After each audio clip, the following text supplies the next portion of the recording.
Hai, assalamualaikum warahmatullahi wabarakatuh. Jadi hari ini saya mau sharing ya, karena saya baru nonton videonya Bosman Mardigu yang tentang Road to Billionaire ataupun Unconscious Kompeten atau Sadar Kaya atau yang sekarang disebut Servo Mechanism ya, yang dimana sebelumnya saya udah belajar tentang Law of Attraction gitu ya, walaupun tidak mendalami. Nah, cuman yang menariknya adalah saat saya konsultasi atau curhat tentang kehidupan ya, walaupun sebagian besarnya adalah bisnis. Nah, itu ke salah satu guru saya. Nah, ternyata manusia itu punya pola gitu ya, punya pattern ya, pola yang berulang gitu, yang dimana oh kita kok ada di fase ini lagi, setelah dulu pernah kayak gini, kok terulang lagi, kok terulang lagi. Nah, ujungnya tahu kayak gini, bakal kayak gini, walaupun nanti ada level-level tingkatannya gitu ya.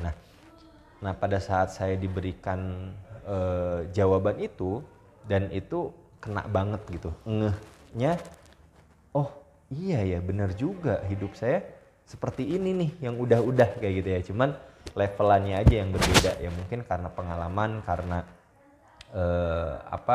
ilmu yang bertambah juga dan lain-lain, sehingga tapi siklusnya tuh sama kayak gitu. Nah, itu sebelum saya mengenal servo mechanism ya, jadi belajar tentang pattern of life. Nah, lalu akhirnya dari situ saya mulai menyambung-nyambungkan tuh gitu ya, antara apa yang kejadian, ternyata bener kayak gini lagi, ternyata kayak gini lagi. Nah, ini hubungannya sama habit and belief ya. Habit and belief ini ya kebiasaan kita gitu ya. Berarti kalau misalkan kita mau berubah, kita akan coba kebiasaan itu, dan kita akan rekayasa belief kita itu tentunya dengan hal-hal yang memang belum kita ketahui sebelumnya. Nah, yang menarik ya, ini panjang pembahasannya, cuman saya mau sharingnya adalah, yang menarik adalah pada saat di video servo mechanism itu ada tuntunan untuk coba kamu ingat-ingat lagi gitu ya. Dan ini pun bukannya di servo mechanism, saya kemarin ikutan seminar digital marketing ya, di mana pembicaranya juga sama tuh, dia ngasih tahu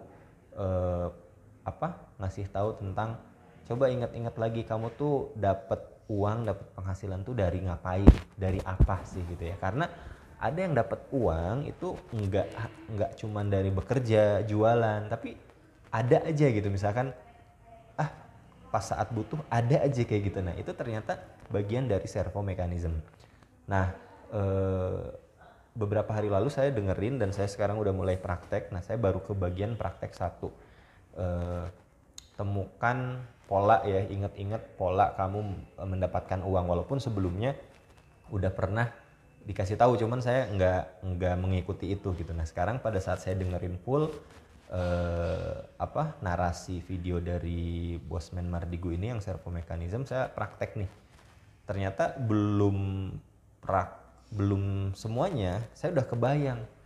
Oh, ternyata kalau dicatat nih, kalau misalkan uang yang saya dapat itu ya, walaupun gini, bukan hanya dari pokoknya uang yang masuk ke kita gitu ya, uang yang masuk ke kita tuh apa aja, ternyata pas di data ya lumayan gitu. Oh, berarti saya bisa mendapatkan uang sebesar ini ya. Nah, uang tuh bukan berarti ya langsung kita pakai, enggak, pokoknya kita dapetin duit, megang duit itu dari mana aja. Nah, itu dicatat dulu ya, entah itu minjem, entah itu investasi, entah itu beli, entah itu ngasih, entah itu apa, pokoknya dicatat dulu semuanya. Artinya di situ aja, oh berarti kita bisa mendapatkan uang segini, menarik uang segini. Dan kerennya lagi, pada saat saya tulis nama-namanya, pertama itu ya dari nominal itu ternyata wah lumayan nih gitu ya, istilahnya bisa dipercaya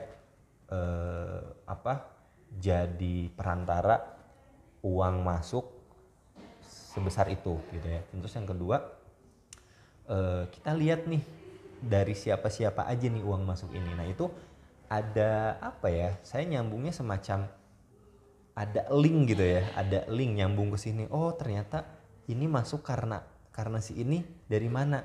Jadi ada asal usulnya gitu ya. Dan itu bisa secara itu science banget, data banget gitu ya. Kalau diulang-ulang lagi, dan kebetulan saya cuman ngedata di 2 tahun terakhir. Tapi saya masih ingat itu polanya sama 2 tahun ke belakang gitu. Oh ternyata kayak gini, ternyata seperti ini, dan itu bisa di track gitu ya, bisa direkord. Walaupun di video itu tidak menjelaskan gimana sih, tapi udah langsung kebayang kalau paham gitu ya, ngerti arahnya kemana gitu. Nah ini saya udah mulai nanti masuk ke praktek uang keluarnya seperti apa gitu. Cuman di uang masuk aja itu bisa menyadarkan kita akan satu hal. Nah ini buat temen-temen yang sekarang masih kebingungan gitu ya, hidupnya mau ke arah mana, atau kok kayak gini-gini aja, atau seperti apa gitu ya. Nah ini bisa dilakukan dulu, karena ini setidaknya dapat data ya, karena sesuatu hal itu harus berdasarkan data. Nah jadi coba deh diikuti ya, ini buat yang mau aja sih gitu ya, diikuti. Kita dapat uang itu dari mana aja. Nanti kita kalau udah tahu polanya kan, simpelnya tinggal ulangi pola yang sama, evaluasi yang kemarin menjadi kegagalan apa, yang menjadi keberhasilan apa. Nah itu diulangi, yang gagalnya kita minimalisir gitu ya. Nah ya udah, kita perbesar di situ sehingga kita tidak wasting time lagi. Nah itu kalau menurut saya, kita tidak wasting time lagi meraba-raba, karena saya rasa udah mateng nih, apalagi kalau untuk umur saya gitu ya, udah kepala 3 gitu ya. Jadi udah mateng nih, dapat duit itu dari mana kayak gitu ya. Nah jadi ya udah, tinggal melakukan itu, tinggal kita evaluasi, kita scale up kalau perlu. Nah jadi kita udah nggak harus coba-coba apapun lagi. Nah kita akan buktikan di 1-2 tahun ke depan setelah kita punya data ini kayak gitu. Nah karena apa, manusia itu semua hardware-nya sama, yang membedakan adalah software-nya. Nah tinggal kita kalau udah masukin data yang berbeda kan, berarti software-nya juga berbeda tuh di situ. Nah mungkin itu aja sharing dari saya tentang servo mechanism yang ingin saya dalami saat ini ya. Ini jadi sharingnya random sesuai dengan apa sih yang lagi saya pelajari saat ini gitu. Oke, terima kasih teman-teman semua, semoga bermanfaat. Nanti saya akan update ya, dan silahkan komen, kalau suka like, kalau perlu subscribe. Oke, terima kasih. Assalamualaikum warahmatullahi wabarakatuh.